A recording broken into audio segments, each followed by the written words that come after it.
अपने पिताजी को पहले पूछ ले तेजस्वी जी ठाके एक बार। पिताजी के भरोसे तो राजनीति कर रहे हैं। पिताजी का नाम अगर नहीं होता तो तेजस्वी यादव को कौन जानते और क्या गाल बजाएंगे भाई वो, जो जिनका बुनियाद ही लालू प्रसाद यादव जी है। उनके बगैर तेजस्वी जी का कोई पहचान है क्या? और कुछ लोग के पॉकेट में जो वक्फ चला गया था, अब उनके पॉकेट में वक्फ नहीं रहेगा।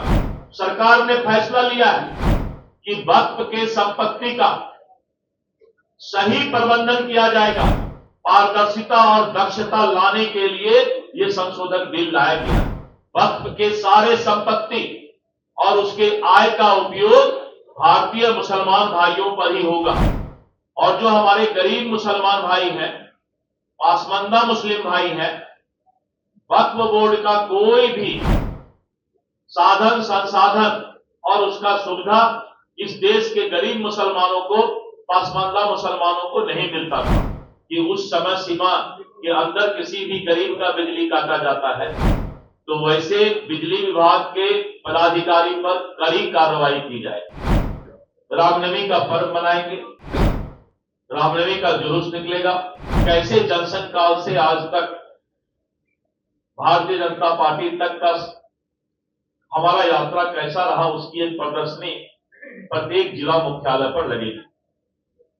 और साथ साथ जो हमारे मंडल यानी प्रखंड के कार्यालय हैं और बूथ स्तर, बूथ तक हम स्थापना दिवस पर प्रत्येक कार्यकर्ता के घर में झंडा फहराएंगे, झंडा लगाएंगे पार्टी का, और सभी लोग अपने घर के ऊपर भारतीय जनता पार्टी का झंडा लगाने का काम करेंगे। 6 अप्रैल को जो इस बार रामनवमी का पर्व होने जा रहा है, भारतीय जनता पार्टी और सनातन के लोग बहुत ही धूमधाम से रामनवमी का पर्व मनाएंगे। रामनवमी का जुलूस निकलेगा और हम शांति और सौहार्द के साथ अपने इस पर्व को और रामनवमी पर्व को मनाने का काम करेंगे। और 6 एवं 7 अप्रैल को, चूंकि 6 को रामनवमी भी है, इसलिए 6 एवं 7 अप्रैल को सभी बूथ पर हमारी बूथ कमेटी और पन्ना प्रमुख के कार्यकर्ता स्थापना दिवस मनाने का काम करेंगे। 8 एवं 9 अप्रैल को बिहार के 243 विधानसभा स्तर पर भारतीय जनता पार्टी अपने सक्रिय सदस्यों का सम्मेलन करेगी और ऐसे करीब 1,57,000 सक्रिय कार्यकर्ता का 8 एवं 9 अप्रैल को मंडल स्तर पर सक्रिय सदस्य सम्मेलन होगा। 10, 11 एवं 12 अप्रैल को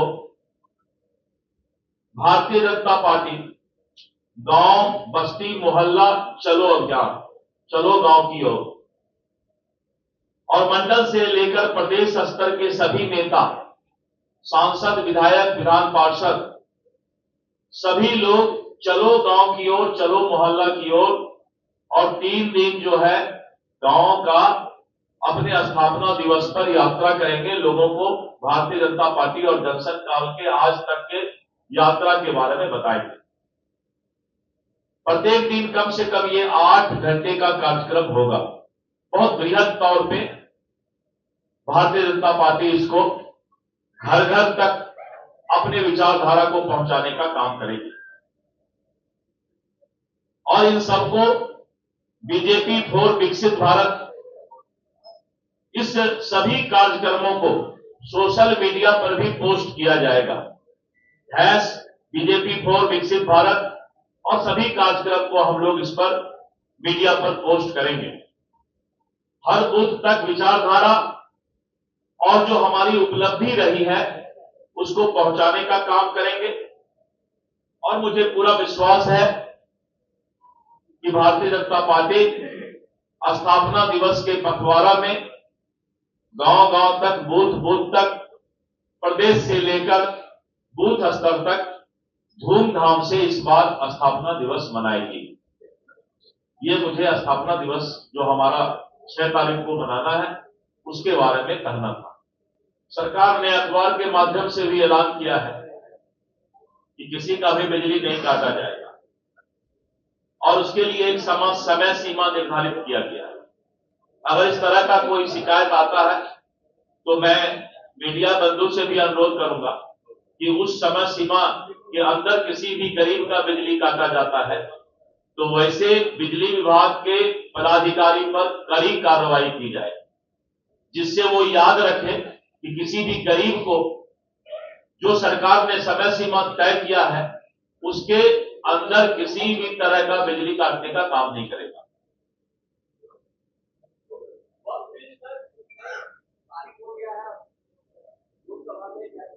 देखिए, वक्फ बिल के बारे में, वक्फ बोर्ड के काम को सुव्यवस्थित करने के लिए, व्यवस्था में लाने के लिए और वक्फ संपत्तियों का कुशल प्रबंधन सुनिश्चित करने के लिए, मैनेजमेंट, ये संशोधन बिल लाया गया है।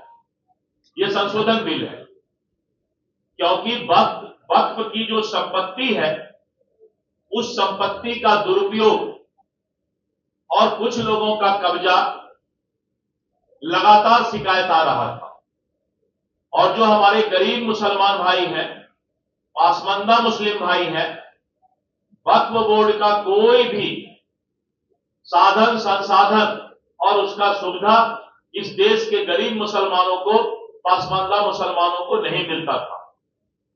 अगर आप आंकड़ा देखें तो वक्फ का जो आय था 2019-20 में 166 करोड़ वक्फ का आय था, वक्फ बोर्ड का।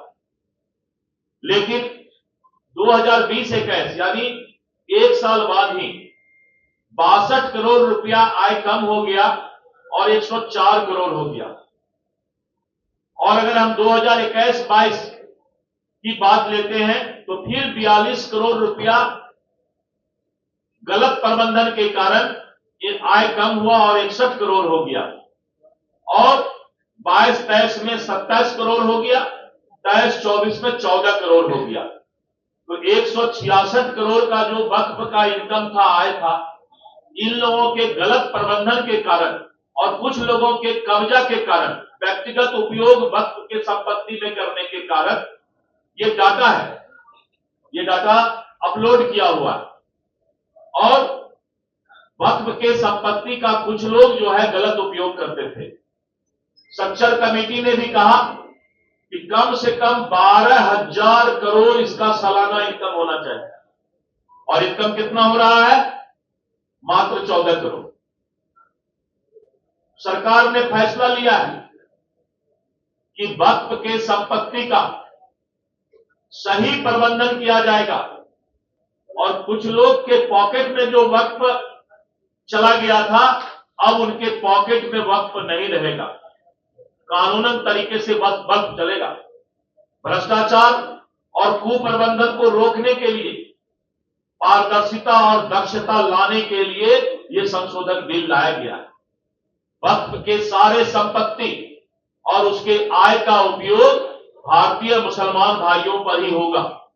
संशोधन बिल में ऐसा नहीं है कि वक्फ के संपत्ति या आय का दूसरे जगह कहीं खर्च किया जाएगा, लेकिन उसका जो भी इनकम आएगा, आय आएगा, वो भारतीय मुसलमान भाइयों पर खर्च किया जाएगा और जो 14 करोड़ आय है उसको बढ़ा करके 12,000 करोड़ आय किया जाएगा। ये स्ट्रक्चर कमेटी में भी कहा।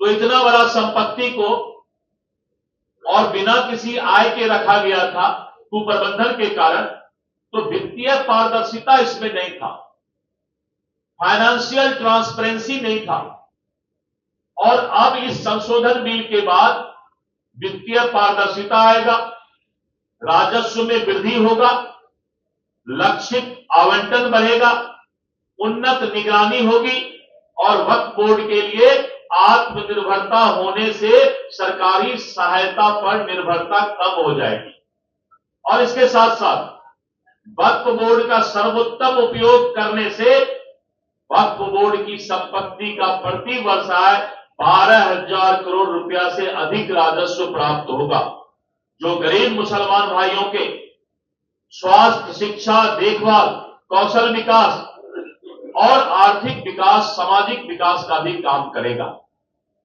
तो वक्त पर गांव के सबसे अंतिम पंक्ति में बैठा हुआ गरीब अकलियत भाई, मुसलमान भाई का भी हक हो, ये संशोधन बिल वह अधिकार दिलाने का काम करेगा। लालू जी के अंतिम इच्छा का हम लोगों ने पूरा किया है, जो उनकी इच्छा थी। फिर से चालू करो। एक बार लालू जी का देख लीजिए क्या इच्छा था वक्फ बोर्ड पर। किस तरह का दोहरा चरित्र नेता लोग रखते हैं। सुबह में कुछ बोलते हैं, हाथी का दांत एक खाने के लिए, दिखाने के लिए, लेकिन यहां तो दोनों खाने के लिए है। लालू जी का दोनों दांत है। और लालू जी ने कहा कि ऐसा कानून संशोधन बिल लाइए सोनिया गांधी जी को कि कॉग्निजेबल ऑफेंस हो, क्रिमिनल धारा में वक्फ बोर्ड के जो लोग कब्जा किए हुए हैं, जो संपत्ति को बेच रहे हैं, उतना ज्यादा तो बीजेपी नहीं कर सकता, क्योंकि यही लोग फिर बोलेंगे कि सेकुलर पार्टी नहीं। अपने पिताजी को पहले पूछ ले तेजस्वी जी ठाके एक बार। पिताजी के भरोसे तो राजनीति कर रहे हैं। पिताजी का नाम अगर नहीं होता तो तेजस्वी यादव को कौन जानता? एक मिनट। पिताजी का नाम अगर नहीं होता तो तेजस्वी यादव जी को कौन जानता? आप ही में से कोई बताइए। चांदी का चम्मच लेकर जन्म लेके गाल बजाना बहुत आसान होता है।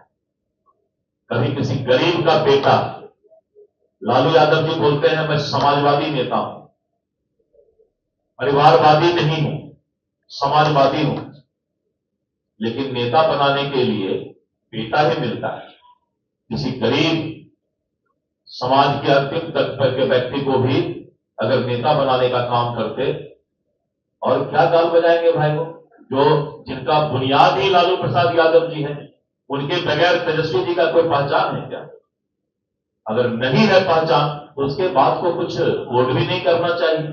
उसको पूछना चाहिए कि बिना लालू जी के आपका क्या अस्तित्व है, ये बताइए। लालू जी नहीं होते तो आपका बुनियाद खड़ा नहीं होता नेतागिरी का। तो इसलिए इन सब बातों को, उनके पिताजी का जो बयान है उसको देखना चाहिए लालू जी को। धन्यवाद। ऐसा है कि पूरे देश में अभी 13 राज्यों में प्रदेश अध्यक्ष का चुनाव हुआ है। अभी संगठन पर्व भारतीय जनता पार्टी का पूरे देश में चल रहा है। जब 19 राज्यों का प्रदेश अध्यक्ष का चुनाव हो जाएगा तो फिर राष्ट्रीय अध्यक्ष का चुनाव होता है। और इसी बीच में यह प्रक्रिया चलता है कि जहां प्रदेश अध्यक्ष बनाए गए हैं तो फिर उनकी कमेटी बनती है। अभी लंबा समय है मेरे पास, कोई चिंता मत कीजिए, हम बहुत फास्ट बना लेंगे। वो टाइम आप अपना जानिए, हम हमारा संगठन हमारे हिसाब से चलता है, आपके टाइम के अनुसार नहीं चलता। नहीं समझे? मेरा संगठन तो मेरे संगठन पर्व के अनुसार चलेगा ना।